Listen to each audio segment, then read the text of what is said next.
mandat et j'ai même demandé la même chose à toutes les coordinations qui ont déjà envoyé des lettres et qui parce que Barthélemy bi ma ko invité dafa ne bul yem ci yow démission ñi ñu investir ñëpp ci say nit ñoom aussi nañu démissionner mais c'est pas à des postes éligibles ne t'en fais pas tu sais. Donc poste éligible yow rek la woon. Non poste éligible man rek moo fa nekkoon sincèrement au niveau sur la liste nationale maintenant sur les listes départementales il y a des départements potentiels et départements potentiels yooyu mieux aussitôt les coordinations ont fait des lettres de démission et ont migré vers les mais est-ce que tamit sa décision boobu déstructuré wul déstabilisé wul la coalition c'est-à-dire Barthélemy me dit que c'est Pape Djibril Fall qui en se basant sur les résultats de la présidentielle moom moo la waroon jiitu vous avez insisté imploré pour occuper la 5e place. Ah bon, ñu waxtaan oui Barthélemy c'est ce qu'il a dit ici. Ah bon ñu waxtaan ak Pape Djibril Fall nangu dem nekk 7e. Est-ce que handicapé woo je vais te yi poser une question très simple. Est-ce que si c'était seulement l'élection présidentielle qui était le baromètre mon frère là que tu dis Barth serait la tête de liste dafa demoon élection présidentielle. waaw dafa demoon élection présidentielle. Non. On a mis 2 critères. Donc pour dire que d'abord présidentielle mais c'est le maire de Dakar et c'est quelqu'un qui pèse hein. C'est le maire de Dakar j'ai beaucoup de 2 fois tête de liste départementale à Dakar il a gagné. yàlla na ko yàlla may lu mu bëgg ci. 2022 il a gagné. janvier il a gagné juillet il a gagné. lu mu bëgg ci politique. tu sais am na yi nga xam ni du ma ci dugg kilifa moomul wax yu sew te xam nga ma yow moo tax bi ñu déparé nga naan ma tey lâché wul parce que xam nga ni dama am difficulté nekk ci wax yu sew. pour libérer. voilà xam nga moom nga tàmbalee sa émission parce que tu avais des craintes tu te disais que Déthié kenn mënu ko wax loo kilifa. Parce que sincèrement la politique là je te le dis encore une fois j'y suis pour servir gis nga bu dul woon politique même bu dul woon politique li président de la République Bassirou Diomaye Faye wax ñu ngi def appel à candidature bépp poste bu mu jël du premier au dernier poste mu def appel à candidature même bu dul politique je mets mon CV bu ma jëlul je serai sur la shortlist mais bare na politiciens yu mën waxee bare na politiciens yu mën wax ni bu dul woon politique bu fekkee lépp appel d'offre la daanu bokk ci shortlist wala daan leen jël est-ce que bare na fi donc il faut laisser chacun parler à son niveau c'est-à-dire que même bu dul woon politique bu président Bassirou Diomaye Faye waxee tous les postes je les mets en compétition je mets mon CV il me prend ou bien ma nekk sur la shortlist comme je l'ai réussi dans beaucoup d'autres pays sur le plan international avant même de renoncer et de rester là où je suis par affinité et par amitié à mon défunt patron yàlla na ko yàlla yërëm te yéexal ko donc j'ai pas de difficulté sur ça il faut que ça soit clair maintenant comment on a travaillé comment ça s'est passé mënuma toog fii di dugg ci détail dama la jox un exemple rek. mais ce désistement daf leen handicapé quand même. mais je m'en suis excusé bi ma defee sama point de presse parce que un leader aussi tu décides et ce que tu décides c'est en rapport avec la nation et pas en rapport avec ta personne man la gën a handicapé bu fekkee damay wax rek du point de vue de gain politique. et de positionnement. dama lay wax rek donc man dama xool sama handicap mais j'ai pas regardé mon handicap tu sais militairement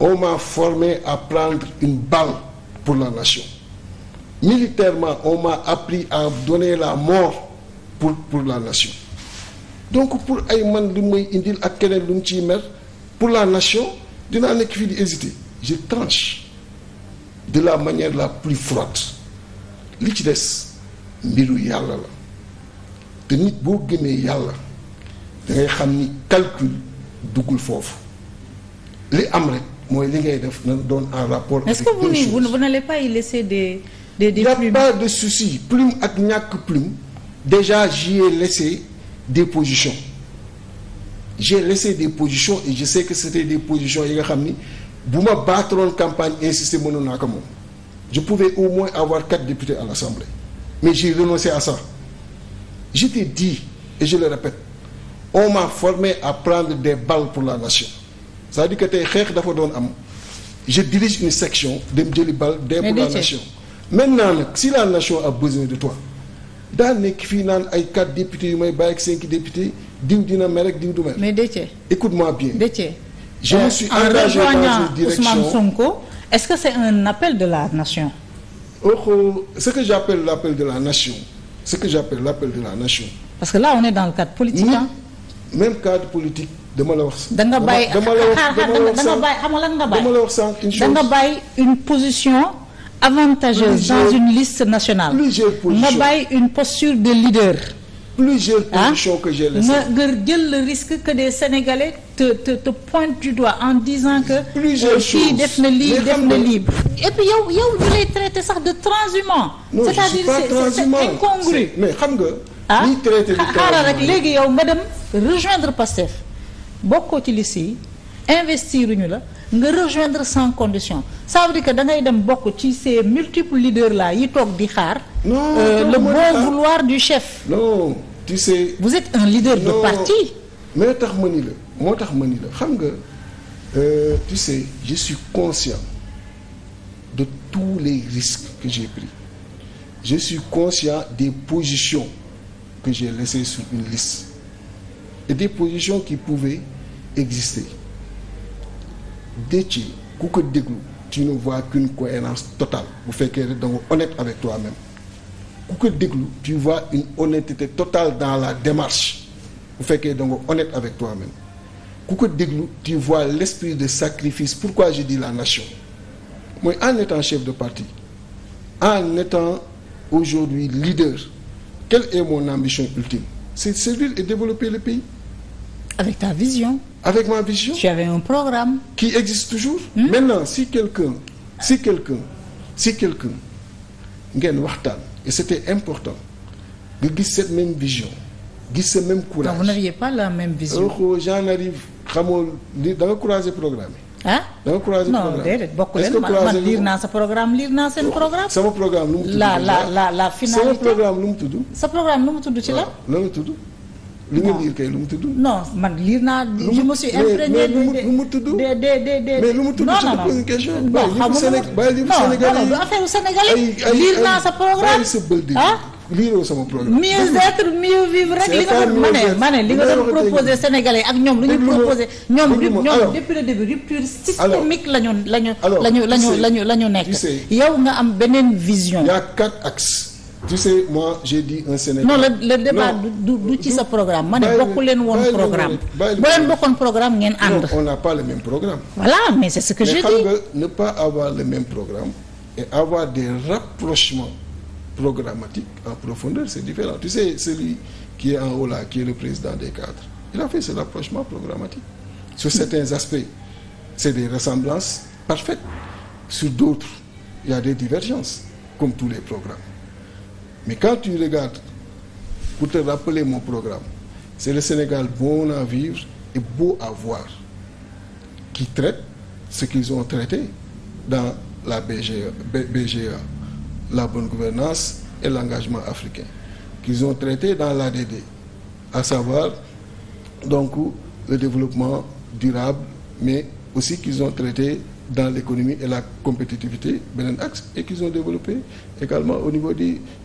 CHES le capital humain et l'économie donc sociale et l'équité sociale donc en réalité boo duggee en profondeur sur ça tu retrouves les mêmes choses. Mais c'est quoi la contrepartie? Mais voilà maintenant yaa ngi soog a di ñëw. C'est quoi la contrepartie de ce ralliement xam nga actuellement tu es en intérêt politique.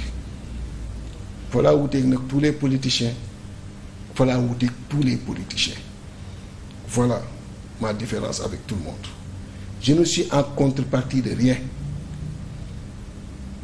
man ak président Ousmane waxuñu aucune contrepartie il sait les sacrifices que j'ai fait il sait les renoncements que j'ai fait on n'a parlé d'aucune contrepartie parce que la contrepartie qui est importante pour man mooy na Sénégal jëm kanam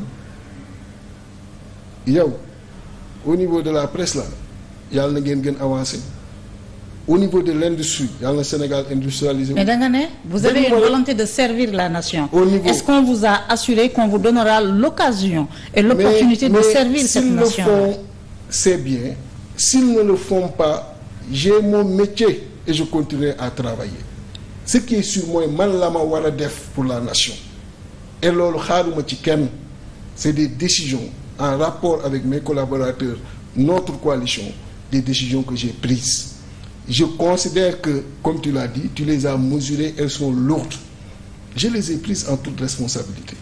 te ku bëgg sa askan booy tranché doo gis lu dul sa askan. Donc quand je parle de la nation mooy servir cette nation là mooy li nga xam ni moom la tout chef de parti divisé moom la ñi fi nekk ni tey divisé. Maintenant ay contrepartie ça c'est le politicien qui parle de contrepartie. Moi ce que j'ai à faire je l'ai fait maanaam mettre à l'aise ñi ma nekkal ñuy avancer war jëm campagne ma wax Sénégalais yi tout de suite que bugguma jël seen suffrage mu doon ay suffrage yi nga xam ne du suffrage pour Ousmane député yooyu suffrage boobu indi ma dugg ak moom. mais Déthié la politique c'est pas un monde de bisounours. Oui Déthié da nga fondé da nga mettre un terme à un compagnonnage xaar rek à un compagnonnage avec Idrissa Seck. Tu venais de très loin tu as tout donné à Rewmi kenn du naatable sa engagement financé nga joxe nga xalaat impliqué wu nga nelawoo guddil nga ko bëccëgal nga ko. Quand il y a eu la séparation les gens t'ont porté d'ailleurs sax loolu bokk na ci li tax nit ñi teel la porté parce qu'on a vu comment tu t'es engagé pour faire de Idrissa Seck ce dont il rêvait président de la République de ce pays-là.